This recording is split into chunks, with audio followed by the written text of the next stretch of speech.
Everyone, তো আজকে মুন্নাস কিচেনে রান্না হবে চিংড়ি মাছ, মানে মাঝারি সাইজের চিংড়ি মাছ, মানে গলদা চিংড়ি, মানে যেটা বলে মানে ছোটো সাইজ আর কি।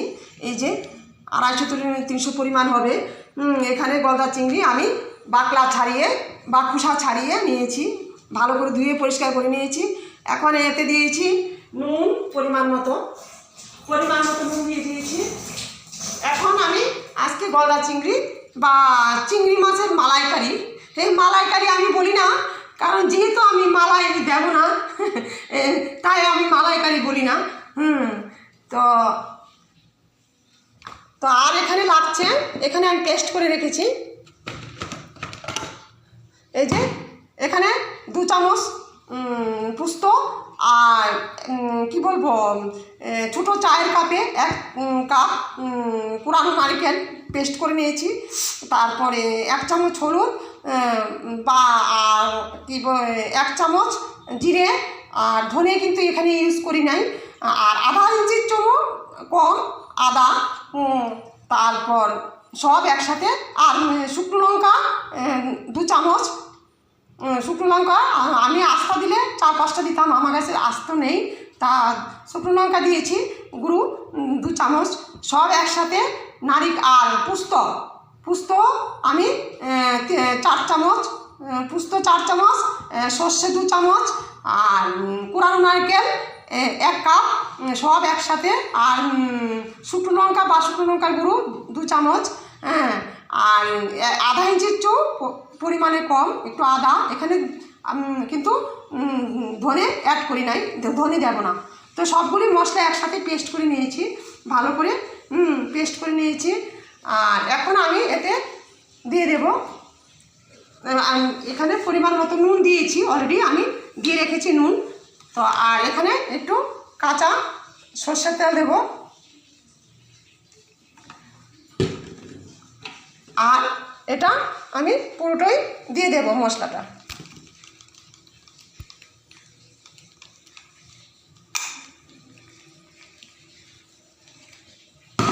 তো রান্নাটা দেখবেন, চিংড়ি মাছের অনেকে অনেক নাম বলেন, চিংড়ি মাছের মালাইকারি বলেন বা গলদা চিংড়ি মালাইকারি বলেন, তা আমি এত কিছু বলি না।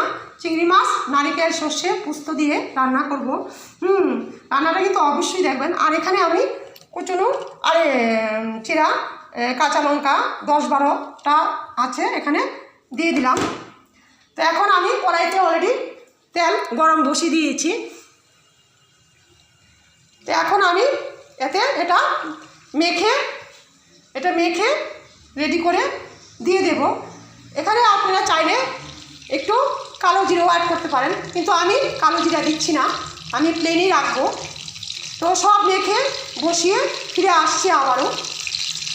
তো এই যে আমি মেখে তেলের মধ্যে ছেড়ে দিয়েছি। তো এখন আমি একটু হালকা নাড়াচাড়া করব।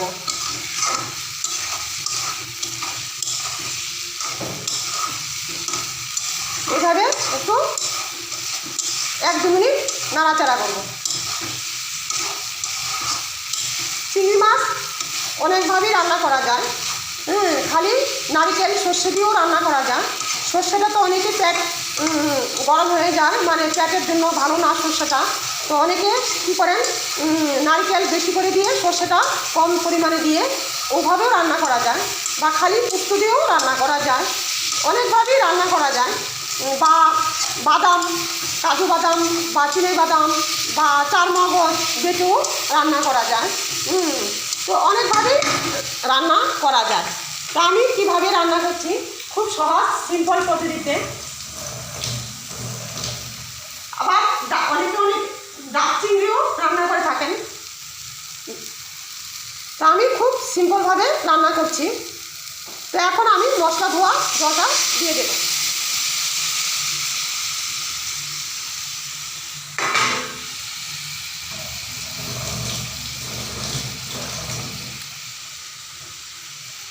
আরেকটু দিয়ে দেব।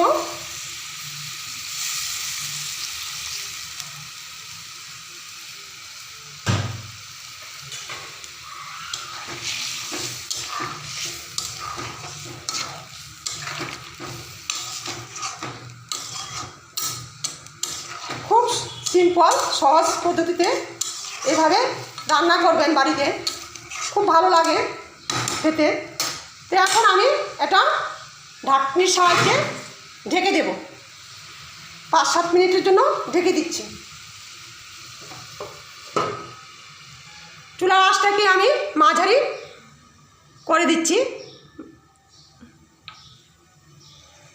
তো এভাবে 5-7 মিনিট পর আমি আবারও আসছি ফিরে। 5-7 মিনিট হয়ে গেছে। তো এখন আমি ঢাকনাটাকে ছড়িয়ে দিচ্ছি।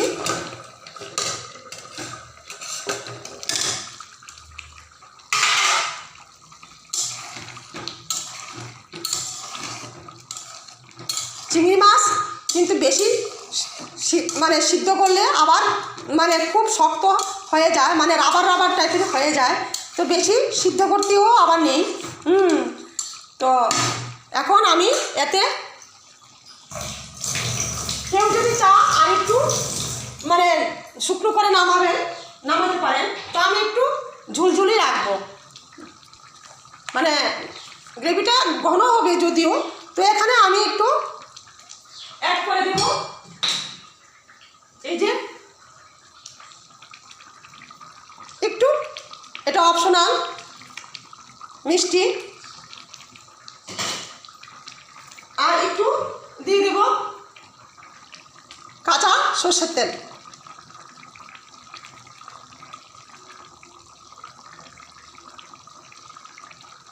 বাস, আর দেব না, দিয়ে বাস আমি নামিয়ে নেব।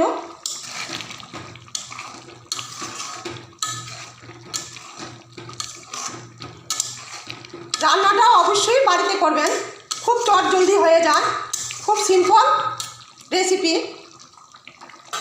তো এখন আমি চুলাটাকে বন্ধ করে দেব, কারণ কাঁচা সরষের তেল দিয়ে বেশিক্ষণ রাখতে নেই চুলে, মানে তার স্মেলটা চলে যায়। তো আমি এখন নামিয়ে আবারও পরিবেশনের সময় বা খাবার সময় আপনাদের সামনে ফিরে আসছি।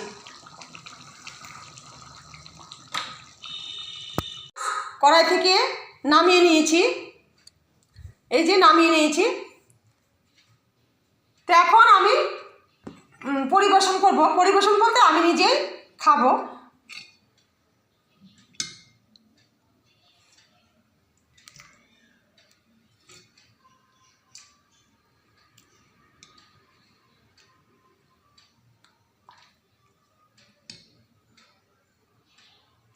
তো খেয়ে বলছি খুব টেস্ট হয়, এইভাবে বাড়িতে বানাবেন। আমি না খেয়ে আমি জানি খুব টেস্ট হয়, এভাবে অবশ্যই একবার হলেও ট্রাই করবেন।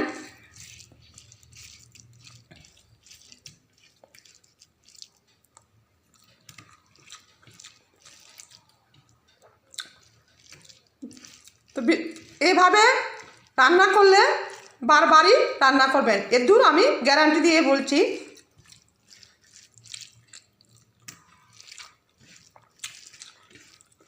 তো আজকের ভিডিওটা এখানে রাখছি। ভালো লাগলে লাইক, সাবস্ক্রাইব অ্যান্ড শেয়ার করবেন। তো ফিরে আসছি আবার পরে সুন্দর একটা রেসিপি নিয়ে।